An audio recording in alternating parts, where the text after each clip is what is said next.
नमस्कार, the news now के सवाल जवाब में आप सभी का स्वागत है और मैं हूं आपके साथ तारिका महाजन। केंद्रीय गृह मंत्री अमित शाह जम्मू कश्मीर के दौरे पर आ सकते हैं। अमित शाह 13 जनवरी को राजौरी के डांगरी में हुए आतंकी हमले में मारे गए जो लोग हैं उनके परिजनों से भी मुलाकात कर सकते हैं। जम्मू कश्मीर के मौजूदा हालात पर high level security review meeting करेंगे। अमित शाह के दौरे के बाद रक्षा मंत्री राजनाथ सिंह आर्मी चीफ जम्मू कश्मीर के दौरे पर आएंगे।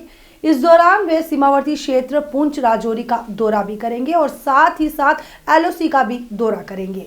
आपको बता दें कि डांगरी गांव में हुए आतंकी हमले में 7 लोगों की मौत हो चुकी है, जिनमें से 8 लोग जो हैं वो जख्मी हैं, जिनमें से कुछ की हालत जो है वो नाजुक बनी हुई है। बड़े पैमाने पर पुंछ राजौरी से सटे जंगलों में आसपास के इलाकों में आतंकियों की तलाश में सर्च ऑपरेशन जो है वो चलाया जा रहा है।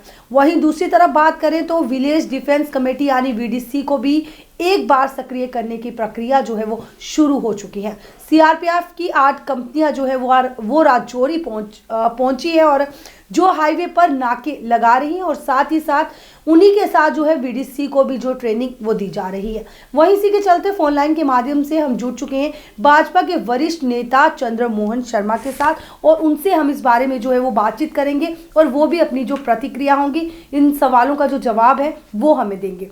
सर नमस्कार, आपका हमारे इस कार्यक्रम में नमस्कार। जैसे कि केंद्रीय मंत्री जो हैं अमित शाह वो 13 जनवरी को जम्मू कश्मीर में है आ सकते हैं, तो इस पर आप क्या जानकारी देंगे? देखिए, इस वक्त केंद्र में जो सरकार है वो अति संवेदनशील सरकार है जी।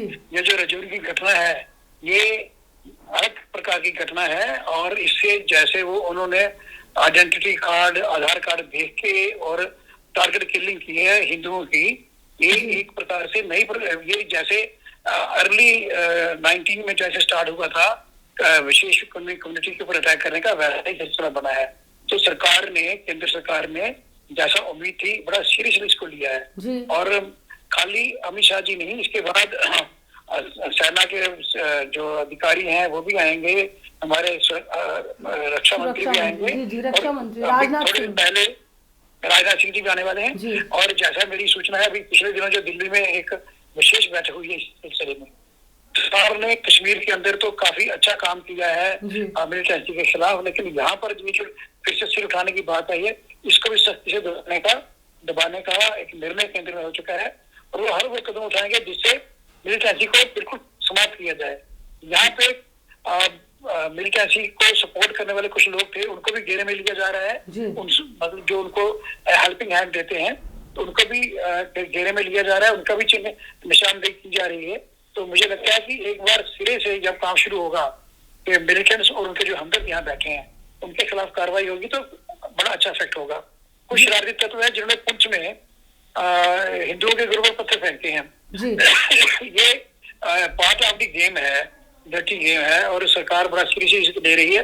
मैं सोचता हूँ कि जिस प्रकार अमित शाह जी इसमें व्यक्तिगत इंटरेस्ट ले रहे हैं और इससे मुझे लगता है कि सख्त कदम जो होगा आयरन हैंड, उससे ये मिलिटेंसी को समाप्त किया जाएगा जी। जब जम्मू कश्मीर के दौरे पर जो अपने केंद्रीय गृह मंत्री अमित शाह हैं वो आएंगे और मौजूदा हालात पे जो है वो हाई सिक्योरिटी रिव्यू मीटिंग जो है वो भी की जाएगी, तो इस पर भी थोड़ी सी आप जानकारी दें।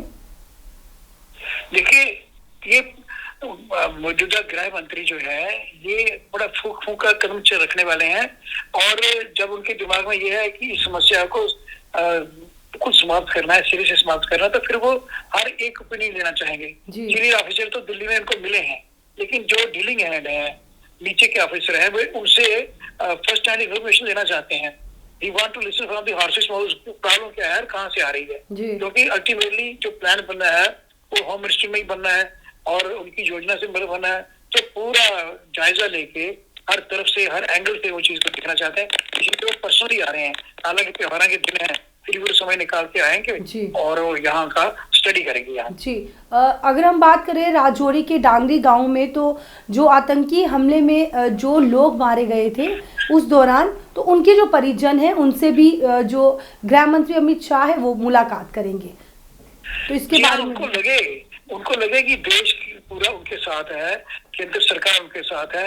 ऐसे अफसर खास करके वो माता जिनके दोनों बेटे मारे गए हैं, घर में कोई नहीं रहा, माता ही है, ऐसे सभी परिवारों को, तो कम से कम देश की तरफ से उनकी पीठ पर हाथ रखने के लिए केंद्र सरकार के सबसे बड़े नेता हमारे प्रधानमंत्री के बाद वो आ रहे हैं, तो एक अच्छा मैसेज आएगा और वो जो लोग परेशान हैं उनको लगेगा कि सरकार हमारे पीछे है और वो क्या चाहते हैं। तो मुझे कईयों ने ये भी बयान दिया, हमको पैसे नहीं चाहिए, हमको चाहिए जिन्होंने हमारे परिवार के लोगों को मारा है उनको एलिमिनेट किया जाए, ये उनकी डिमांड है।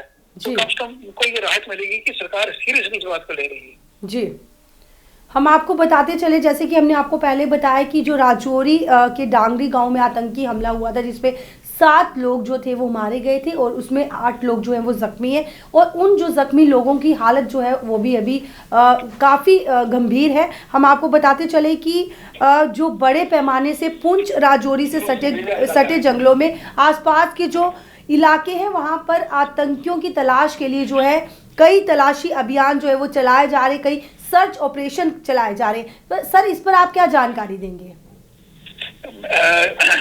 यहाँ पे मेरी कुछ ऑफिसर से बात हुई है, बड़ा इंटेंसिव कॉम्बिंग ऑपरेशन उन्होंने बताया हम कर रहे हैं जी।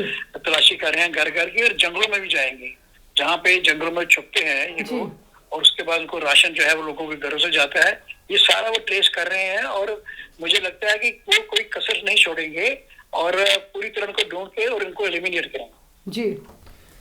हम दूसरी तरफ बात करें विलेज डिफेंस कमेटी की, तो उनकी अगर बात की जाए तो वो भी उनको सक्रिय करने की जो प्रक्रिया है वो शुरू कर दी है और सीआरपीएफ की जो 8 कंपनियां हैं वो राजौरी पहुंच चुकी है, जो हाईवे पर जो है उन्होंने नाका लगाया है और साथ ही साथ जो है वीडीसी को जो है ट्रेनिंग दी जा रही। तो इस पर आप क्या अपनी प्रतिक्रिया जो है वो देंगे?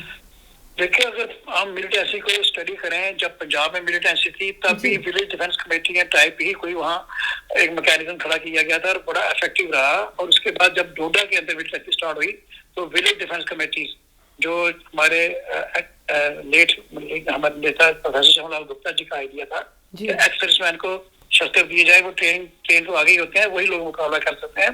पुलिस को और आर्मी को जहाँ पे मिलिटेंट स्ट्राइक करते हैं वहाँ जाने में टाइम लगता है, और गाँव स्ट्रेंथन किया जाए, वेपनाइज किया जाए तो वो अच्छा इफेक्टिव। और वो डोडा के अंदर मिलिटेंसी रोकने में विलेज डिफेंस कमेटीज का ही रोल है।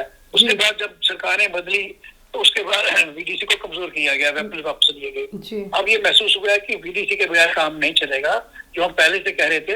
अब वीडीसी को वीडीजी कहा जा रहा है, उसको ज्यादा स्ट्रेंथन किया जा रहा है। पहले 5-6 के ग्रुप में 2 एसपीओ होते थे, अब ज्यादा बढ़ाए जा रहे हैं। उनको फाइनेंशियल भी ठीक दी जाएगी और मॉडर्न वेपन दिए जाएंगे विद ट्रेनिंग, और प्रेफरेबली एक्स-सर्विसमैन को उसमें रखा जाएगा। तो मुझे लगता है कि वीडीसी ज्यादा कारगर सिद्ध होंगी मिलिटेंसी को कंट्रोल करने के लिए, न्यूट्रलाइज करने के लिए जी। जो हमारे व्यूअर्स अभी आपको देख और सुन रहे हैं, आप उनके लिए क्या मैसेज देना चाहेंगे हमारे चैनल के माध्यम से? इस समय मैं यही निवेदन करना चाहूंगा सुनने वालों को कि भाई आप सरकार पे भरोसा रखें और जो हमारा सिस्टम है, हमारे पुलिस, हमारे सिक्योरिटी फोर्सेस जो काम करते हैं उनका समर्थन करना चाहिए। यहाँ क्या एक चीफ जैसी पॉलिटिक्स हो गई है कि हम नुक्स निकालते हैं, ये इंटेलिजेंस फेलियर है, ये पुलिस की लापरवाही है, ये बातें करने का टाइम नहीं है। यही बात तो टेररिस्ट जो है फैलाना चाहते हैं, वो हम लोग को बात नहीं फैलानी चाहिए। जब ऐसी बात होती है तो पूरा देश एक लगना चाहिए, सबको सिक्योरिटी फोर्स के साथ होना चाहिए और उनको काम करने के अंदर पूरी छूट देनी चाहिए। तो ये थे हमारे साथ भाजपा के वरिष्ठ नेता चंद्रमोहन शर्मा, जिन्होंने हमारे सवालों का जवाब बड़ी बेबाकी से दिया। तो अगली बार फिर किसी नए मुद्दे के साथ आपके समक्ष हाजिर होंगे, किसी नए गेस्ट के साथ। तब तक के लिए मुझे तारिका महाजन को और द न्यूज़ नाउ की पूरी टीम को दीजिए इजाजत। आप देखते रहे द न्यूज़ नाउ।